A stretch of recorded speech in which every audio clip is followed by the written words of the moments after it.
No. Are we live? Yeah, we're live. Well, that was a good point person. Well, you caught me. You caught me doing something else. Hello, welcome. Thank you all for being here with us today. I have never had that happen before.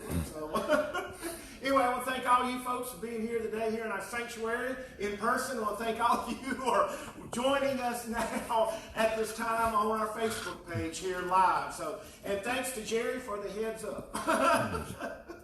Well, throw something at me next time. But anyway, let's go ahead and get started. Let's go back to John chapter 11. We're going to pick up now with verse 38. We're going to look at 38 through 44 tonight. So let us go there, John chapter 11, verse 38. And as you do this, open up. I'm going to give ourselves in this time to God. Let us pray. Gracious, loving Heavenly Father, thank you so much for once again being here with us. Thank you for the gift of your Son. Thank you for the gift of your Spirit. Thank you for the gift of your Word. Thank you for the gift of laughter and the ability sometimes just to laugh at ourselves and the things that we do. And through all this now, I ask you to just bless us and anoint us in a great and mighty way as we continue to work our way through this great, magnificent story about your Son, Jesus, and this wonderful example of what he's come to do for each and every one of us. So, dear God, just once again bless us. You lead us, you guide us, and you direct us. As once again we place ourselves now into your loving, life-giving hands. That we ask this in your holy, mighty, and very precious name. Amen.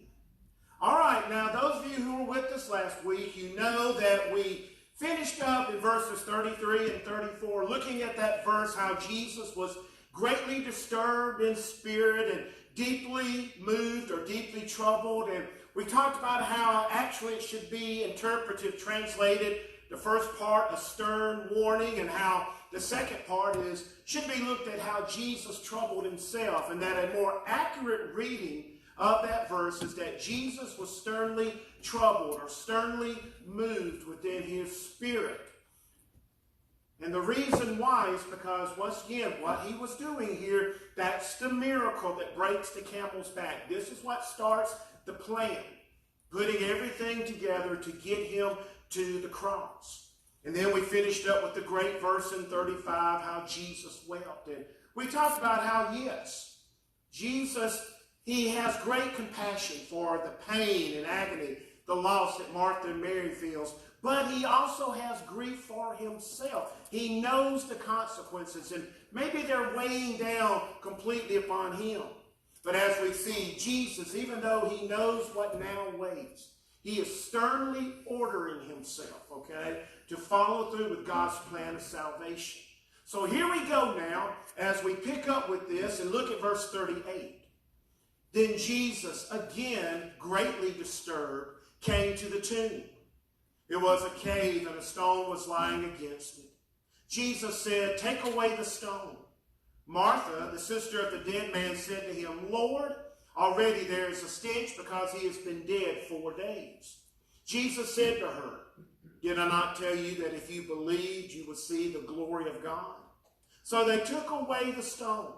And Jesus looked upward and said, "Father, I thank you for having heard me. I knew that you always hear me, but I have said this for the sake of the crowd standing here, so that they may believe that you sent me." When he had said this, he cried with a loud voice, "Lazarus, come out." The dead man came out, his hands and feet bound with strips of cloth, and his face wrapped in a cloth. And Jesus said to them, "Unbind him and let him go."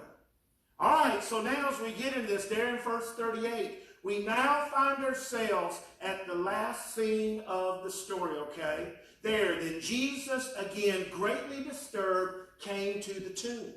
And with this, John continues now to let us know the anguish that he's feeling, the pain and loss that Martha and Mary had. He feels that. Also the anguish that he now knows what's waiting for him. But more importantly, John is also telling us something else here. Telling us something about Jesus that we can all relate to, okay? Because here John is also telling us about how Jesus shares with each and every one of us the distress, or what we can call the suffering of the human heart. That's why Jesus understands. Jesus can relate to us because he suffered too, also through a human heart, through human emotions. And John, this is one of the beautiful parts about this story. John wants us to understand this, okay? But now to really get things going, to get the scene in our minds about what's about to happen, first off, we need to understand the way things were set up there, okay? Now, first off, the tombs. They're either just natural caves, or they could have been a cave that had been cut physically, man-made out of the rocks. Now, they consist of an entranceway in which the owner of the tomb was buried. All right, so you had your entranceway. The owner, the buyer of the tomb was placed there. Then beyond the entrance, you have the cave itself. It's approximately 6 feet long, 9 feet wide, and 10 feet high, give or take an inch or two, okay? And most of the time, it was also cut out to fit these dimensions. But as they cut it out, then shells were also cut out into the walls of the cave, where the family of the owner of the tomb would then be placed. So you have the owner in the entranceway, the family back behind them. The thing is, now, we're not told if Lazarus was the owner or if this was a family tomb. We don't know that about this. But here's the thing. The bodies themselves, they're wrapped in a linen garment or sheath. But the hands and feet are wrapped separately. They're wrapped separately by strips of cloth that look like a bandage, okay? And then the head is wrapped in a towel. And I want you to remember this, okay? And as we know, the tomb doesn't have an actual door, right? Nothing you can close. What it is a groove. It's also cut along the rock on the outside, then cut out so that a stone can then easily be rolled in front of it. So this is the setting, okay? Whether Lazarus owns it, is at the front, or if he's somewhere in the back of the family tomb, we don't know. But more than likely, there are a number of tombs in that area, a number of people that are buried, okay? They come to there and we get to verse 39. And Jesus says then what? Take away the stone. Now, what should stand out first and foremost about this statement? What should stand out about hearing Jesus say, take away the stone? I mean, here stands Jesus in front of the stone. What should it mean? What should this say to you and me? What should this remind us of? Huh?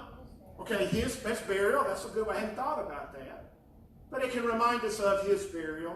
But let's look at it like this. Here is now the one who has now been given complete and total authority by God himself to do what? Overcome death, raise the dead back to life. And he is at this very moment waiting for what? What's he waiting for? Huh? Not for Lazarus to come out yet. It's not what he's waiting for yet. Waiting on someone to roll the stone. Waiting for this. He's waiting for what? That's right. The removal about what can only be described as a minor barrier that now stands in this way. Because what you got to need to remember, what we need to understand is this, that when it came to that stone, Jesus could have actually done what? Just said move. He could have moved it. He could have waved his hand. He could have blinked his eye, and that stone could have ended up in the bottom of the ocean. Okay? He didn't need anybody to do this for him, okay? He simply could have just spoken. More than likely, that's what he would have done, because how did they create the world, he and God? They just spoke. He could have spoke, okay? But he doesn't do that. Instead, he does what? Okay? Take the stone away. Now, before we go any further, the next thing we got to look at then is when Jesus says this, what is Martha's reaction to it? What is her reaction there then to all of this? Lazarus been dead. Are you sure you want to do this? Why? There's a stench in there, okay? But what do you think was really going on through Martha's mind? What was actually going through Martha's mind when Jesus says this? Do you think that perhaps she could only think of one reason why Jesus would want the stone to be rolled away? In her human mind, in her humanness, what would be the reason why she would want that she would think that Jesus would want the stone rolled away? So that he could do what? See it. So that Jesus, could go and look at the face of his dead friend for one last time. Maybe that's what's going on in her mind. But in thinking about it, Martha, she can't see really any comfort that can come to Jesus in doing this. I mean, after all, what comfort could anyone get from looking on the grim and repulsive sight of a decaying body? Because remember, they were buried quickly. Why? Because of the climate, because of the area, because of their weather. The body would begin, huh? And the Jewish custom. The son wasn't supposed to go down there. Well, I mean, the Jewish custom was the fact that they had to get it done. But the custom came about because they had to. They had to get them buried as quickly as possible. So did Jesus, was she thinking, did Jesus really believe that such a sight and an odor would actually help him overcome his grief concerning Lazarus? But there's also something else that might have been in the back of Martha's head, back of her mind concerning this with another Jewish traditional belief, okay, that was prominent at the time. You see, there was also another Jewish belief, and it's funny, these different beliefs that they had. A belief in the Jewish people that the spirit of the departed would actually hover or hang around the tomb where the body had been buried for up to 4 days. Now remember there was the belief that the spirit stayed in the body for up to 3 days. On the 4th day, the spirit, the body was supposed to be dead, the spirit was supposed to be gone. But here's another belief that they got going, is that once the spirit was gone, then up to 4 days, the spirit would hang around, hover above the body, or basically looking for a way, seeking to find an entrance back into the body.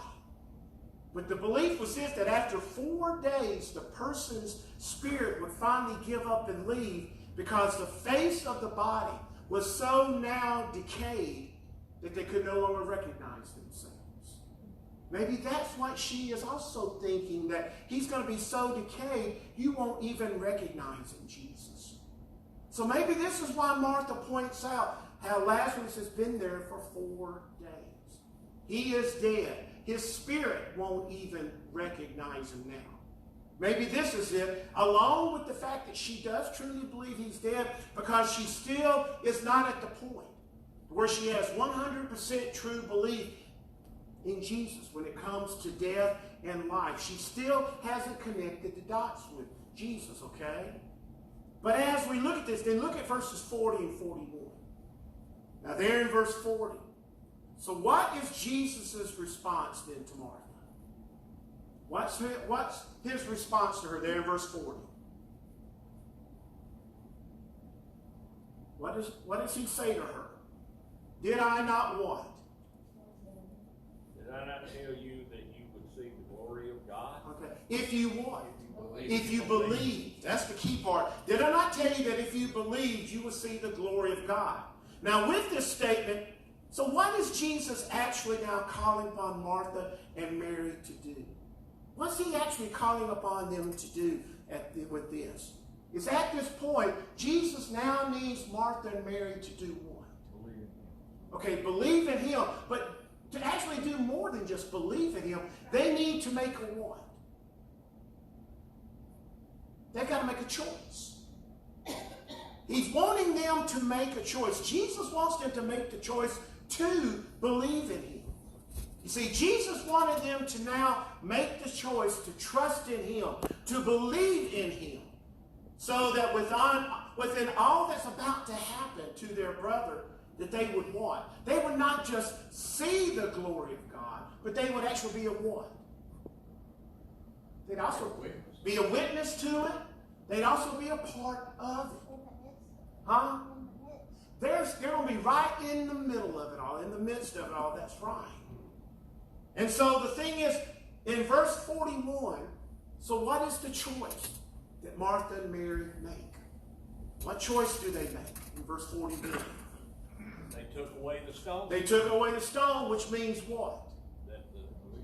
That they believe. You see, Jesus knew that even back in this time, that the only proper way to have that stone removed was to get what?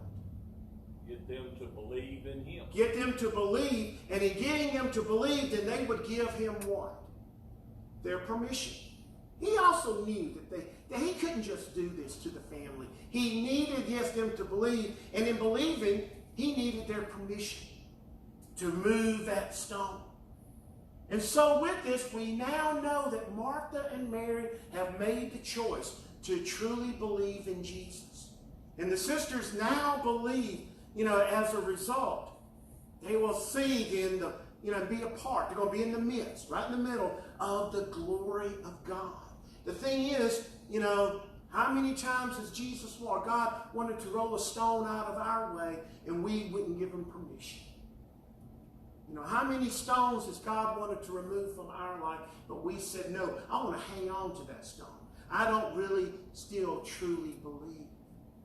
See, if you want the stones in your life moved, all you got to do is believe.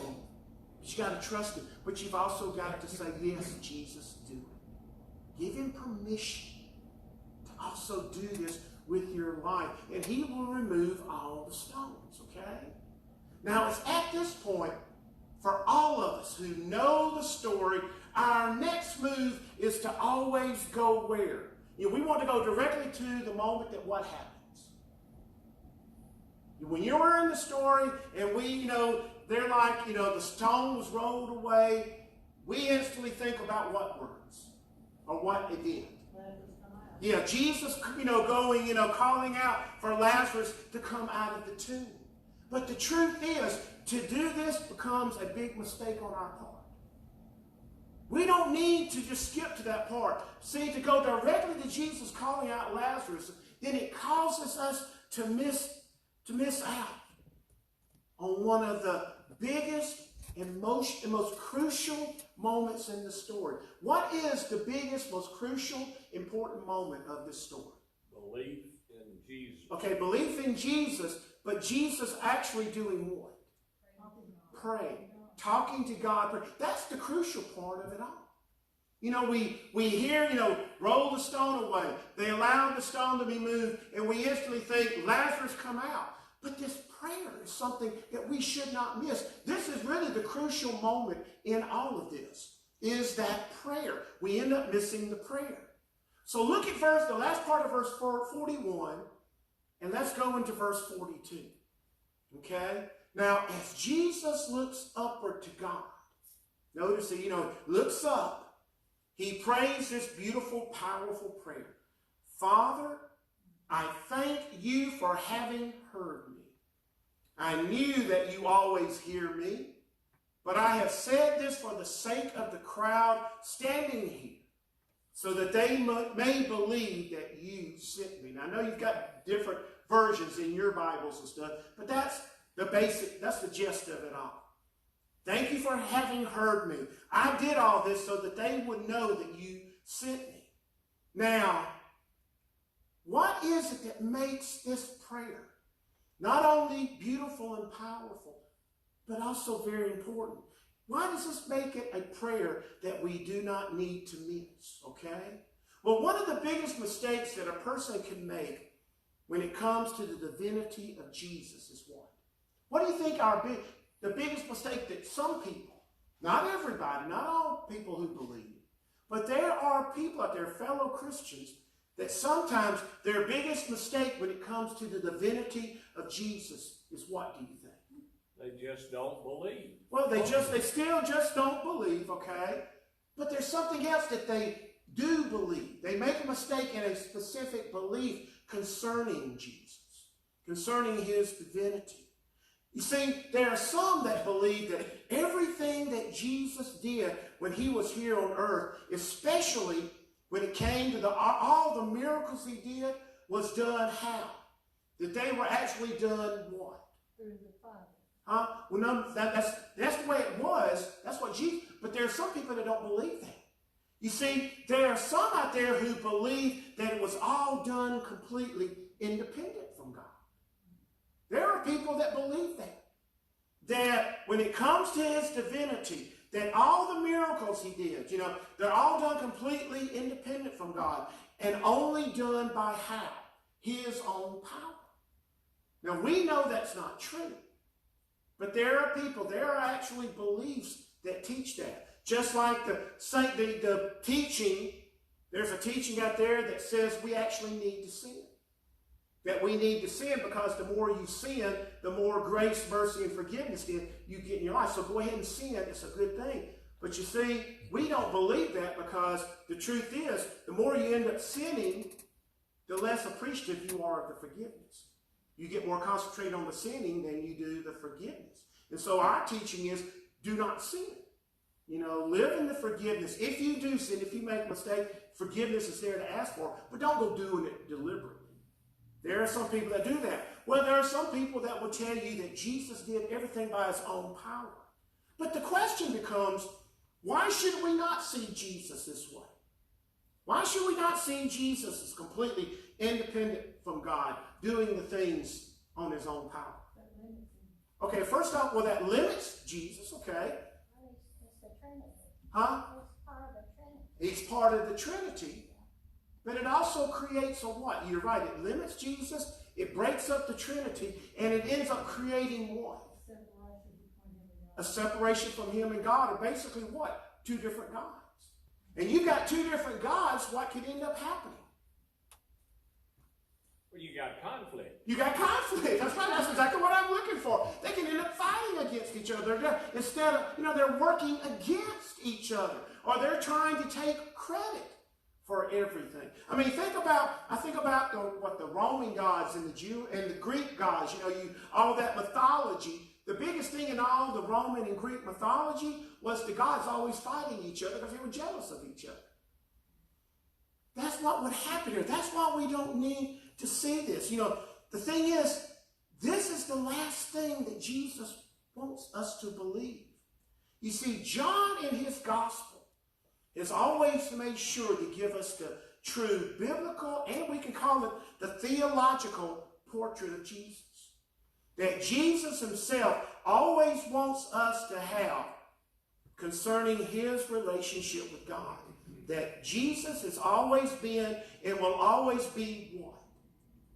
Fully dependent upon him. God. Upon God. He is fully dependent upon God. And that the true reason and the purpose for all the miracles that Jesus performed, it wasn't to bring glory and honor to him. It was to do what? To point directly to God. That he was working through God. That he was working through it. It was to point to that very fact. I can't do this without God. And that's the purpose of the miracles. And that's one of the things that Jesus wanted them to know, okay? Is that I don't work independent of God. I work depending upon him.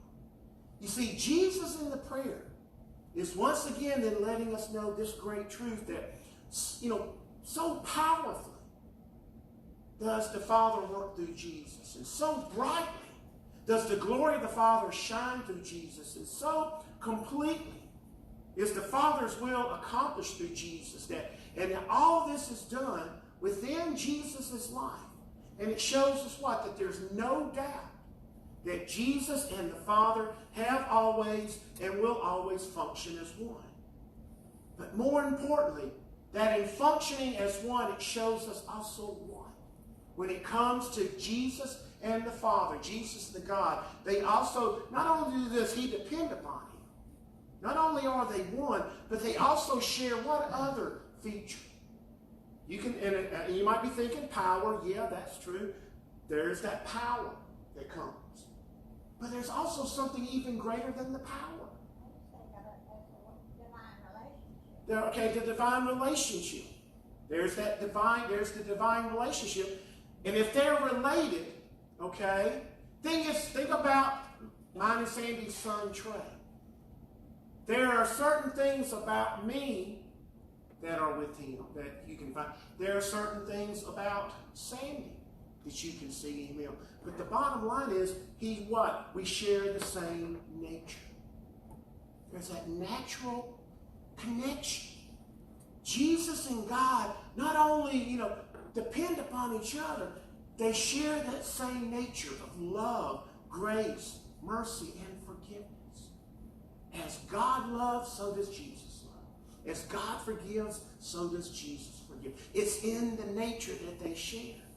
And it's through all this that Jesus shows us how he is fully dependent upon the Father. He's dependent upon him. And it is through all this that the majesty then and glory of Jesus, it has its clearest expression through what he's saying here, what he does, and especially then in this prayer. But there are two other things. There's two other things that we need to also make note about Jesus' prayer. Now, first off, what should be the biggest part of this prayer that stands out to us? In that word, there's a phrase that Jesus uses that should actually stand out to us more than any other part of this prayer. Okay, but there's something even better than that. I mean, and I can't argue. I should say, I can't argue with your own, if that's your, but there is actually something in there that should really stand out, a part of that prayer. Okay, you always hear me, but I think there's something even stronger than that. Thank you, what? Now, what does he say? Father, I thank you for hearing me. Okay? Now, Jesus knew two things at this moment. First off, he knew that God the Father was going to do what? He knew that God the Father was going to do what? Listen. And by listening, he was going to do what? He was going to grant his what? Wish, or not wish. Well, no wish, but His will. His will, his petition, even before what happened? Before he even asked. So first, go ahead. Jesus was making the comments and the prayer for the people that was there, trying to tell them that he was working through God the Father. Yeah, but don't jump ahead of him. No, but you're right. That's exactly right. He's working through the Father. But let's look at this first off. That Father, I thank you for having heard me. Like I said, he knows God's going to grant the petition even before he asks for it. But second, in spite of knowing that doing this is going to lay that groundwork down in place that's going to send him to the cross, Jesus still asked God to do it. And what makes it so great is what? What makes it so great in that part where he says, Father, I thank you for having heard me. In spite of knowing that doing this is what's going to lay the groundwork, it's what's going to send him to the cross, what makes it so great is what? That in his prayer, Jesus is actually doing what? Well, he's telling the people that he's working through the Father and that he's doing it for their benefit, not his. Right. And that's true. You are completely right. He wants them to believe in not him, but all of his power comes from God himself. Comes from God. That is right. Remember, that's one of the things we've been, it was for three reasons: to bring glory and honor to God. It was to have Mary and Martha be a part of such a great joy, but it was also then to strengthen the faith of the disciples. And through this, strengthen the what? The faith of the people that saw it and everything. But think about that one line for me. Okay, very good. That's another thing. It is showing, I hadn't thought about that. It's showing his submission to God. But think about it, also something else, though, even greater than all of that. He knows that this miracle is going to be the straw that breaks the camel's back, or whatever, thing is. And he still does what with God? He does it anyway. And he does what? What's the words he uses? He knows what this is going to do, and in his prayer, Jesus still does what? He thanks God. He thanks him in advance. And that's the, I mean, and all of y'all are right, Mr. Harold has got, he's got it all summed up nicely. That would make a wonderful theological thesis, okay, in a paper and everything, to base a paper up on that. But what I wanted us to look at is something very simple. He knows what's coming, and he's thanking God in advance. Isn't that wonderful about Jesus? Have you ever thought about that? He thanks God in advance for going to do all this, okay? But let's look at the second thing here concerning him.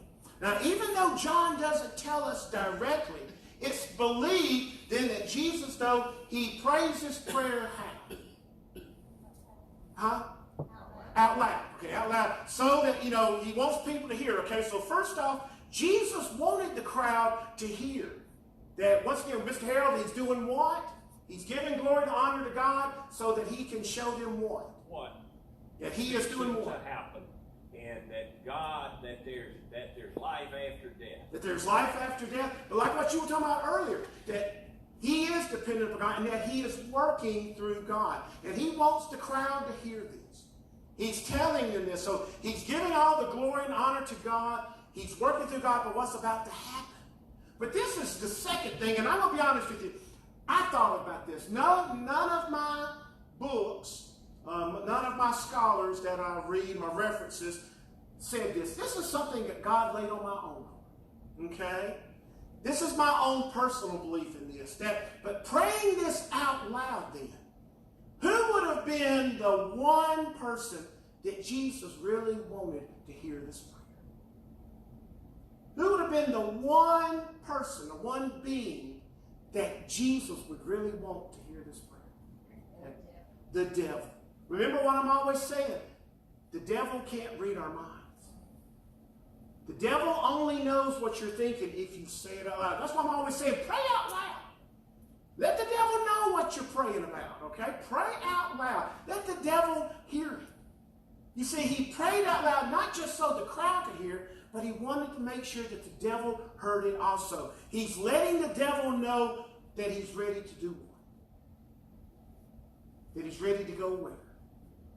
To the cross and do what must be done. All right? So isn't that a beautiful thing? That's why we should not miss this prayer. It's a beautiful reminder of all that he's doing for us, and that yes, he is dependent upon God, and he wanted them to know that he is working through God for them, and he wants the devil to know it. But now look at verses 43 and 44. And so we read that with this loud shout now, Jesus calls for Lazarus to come out. And of course, we all know the old saying, the old teaching, that if Jesus had not called Lazarus specifically out by name, what would have happened? All the dead people would have come out. Because that's how powerful he is. And I truly believe that. I mean, I'll be honest with you, you can't find that in the Bible anywhere. But it's like the word Trinity. You can't find the word Trinity anywhere in the Bible, but we know it exists. And so I believe that if he had just said, come out, they'd all been coming, all right? But that's just something we can talk about. But look at verse 44. We are then told that Lazarus came out. And we're told what? His hands and feet bound with strips of cloth and his face wrapped in a cloth. But with this moment that Lazarus comes out, what is now missing in the story? What is missing in this story? There's several things you may not even think about. What might be missing? How does he say? All right, first off, okay, very good. First off, how's he walking? How? The thing is, were the pieces of cloth wrapped so tight that he had to shuffle? Were they so loose that he could actually walk? And if he got something across his face, how can he see? His limbs were wrapped independent of the body. Yeah. Remember I said the body's wrapped, but then this is wrapped. The hands and the feet are bound together by what look like strips of bandages, like they've been cut out of a sheet. So there, you're right, the hands and the feet are independently wrapped from the body. But we're not told. Does he shuffle out? Have they become so loose that he's able to walk out. But my question, how can he see if he's got his towel over his face? You know, that is never explained. Power of God gave him the ability to know where he was going. Ooh, I can't argue that one. Following the voices, following the voice of God. You know, I mean, that's a good way of looking at it. And it's not an argument any good preacher could ever come up with that, I don't think. So that's one way to look at it. But let's go on. What else is missing here? There's no mention of what from the crowd? Any sounds? There's no gasp. There's no shrieks. No shrieks. There's no scream. And there's no what? Fainting. You want to tell me that you got a crowd there, especially with a crowd of women and some men, a dead man's supposed to come walking out, somebody's not going to faint? But we're not told about that, are we? That wasn't the emphasis. There was no talk about shrieks, screams, or fainting. But also, more importantly, there's no mention of whose specific reaction to this. Who's missing in the story at that moment? Huh? Mary and Martha. Miriam, there's nothing said about how Martha and Mary reacted when they see their brother coming out. We don't know, are they now crying tears of joy when they've just been crying tears of grief and sorrow? Do they run and give him a hug? We don't know that. Isn't that something? None of that, because that's not what's important. And the last thing, we're also not told about who. You know, there's no mention to Jesus' reaction to this. I mean, after Lazarus came out, we're not told about some tender embrace. Jesus walks over and kind of starts laughing, gives his dear friend a hug. He's just rescued him from the dead. You know, he might not want to go to Lazarus, because I believe if you've got Jesus as your best friend, then you're going to be in heaven. He might not want him to come back.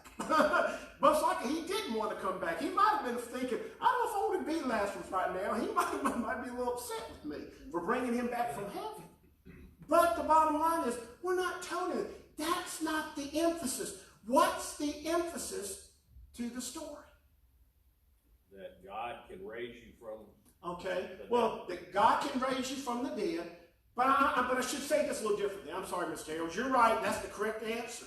But at this point in the story, what becomes the emphasis? Jesus saying what? At this point of the story, when he calls him out, what becomes the focus here? Yes, you're right. God can raise the rising and walking out is all right. But look again. Look there. What in verse 44? Oh, I'm sorry. Last part of verse 44. Look at the last part of verse 44. Unwrap him, unbind him, and let him go. That's the only thing we're told. A dead man just walked out of a tomb, and the only thing we're told is Jesus says, unwrap him, let him go. Why are we not told all this other stuff? Because, well, the thing is, let's look at it this way. With this statement, there's a lot of people, a lot of theologians, scholars, that believe that with him saying this, that Jesus is actually giving to his disciples, to us as Christians, he's given to us, the church, a very specific message. What could a message be to us as Christians and as the church today to be told, unbind him, unwrap him, and let him go? That we have a call or job to do what? What could be our call or our job as Christians or the church to now do what? to go and reform the world. Go and reform the world, but also be a little more specific with reforming the world. That we're supposed to actually go and unwrap what? Huh?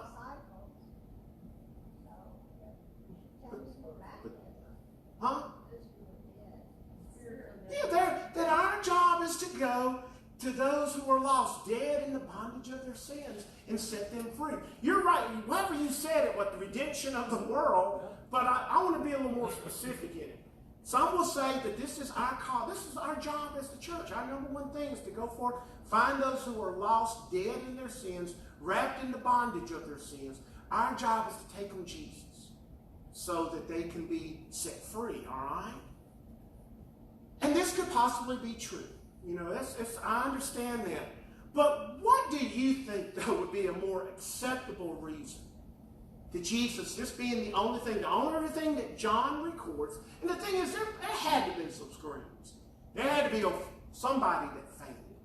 I'm sure Martha and Mary had to start, at least be jumping up with joy to see Lazarus come out. Some of these things had to happen. John didn't record it. They had to unwrap him and say that thing. All right, very good. All right, so the thing is, so what would then be a more acceptable reason to Jesus say this? And you're right. See, most likely, when Jesus tells them to unbind Lazarus and let him go, that he's seeking to do what? To validate the what? The miracle, the reality of the miracle. All right? You're right. To show that this is Lazarus. See, because who do you believe probably were the ones that went and unwrapped him? Most likely it would have been the ones who first did what? Who first wrapped him, and who wrapped him in the first place. See, the very ones who had wrapped up the body of Lazarus just 4 days earlier, they would now be the ones to do what? To go and undo their own work. But most importantly, with the ones who had wrapped Lazarus up now being the ones to unwrap him, it would end up doing what? It would leave no room for what? Doubt. Leave no room for doubt that Lazarus was alive. And the Lazarus, who now is standing physically alive before them, is the very one who had died, beyond any doubt, just a few days before. So that's the emphasis. It's not the screaming. It's not how he came out. It's not how Mary and Martha reacted. What's important is that it's true. John is just showing us it actually happened. They unwrapped it and they revealed this, okay? And that's the beautiful part of it, is that it just shows the greatness then of our God. Well, we're going to stop here. I'll be honest with you. In our 2-year study of John, as we're going through our 2-month study of the Gospel of just chapter 11, my intent was to finish up chapter 11. I even told Sandy this morning before she left, we're going to finish chapter 11. Well, guess what, folks? We're not. So we'll pick up with verse 45 and finish up. We will definitely finish up chapter 11 and hopefully get to the first part of chapter 12 then next week. So I want to thank all of you for being here with us. I want to thank Jerry for setting the camera up again and doing all this for us. I want to thank you, those of you who are home who have been a part of this with us. So thanks again. Take care. Hope you'll join us this Saturday for our fall festival here at the church from 10 in the morning to 3 in the afternoon, and then Sunday morning worship starting at 10:45. Until then, take care, and God bless, and goodbye.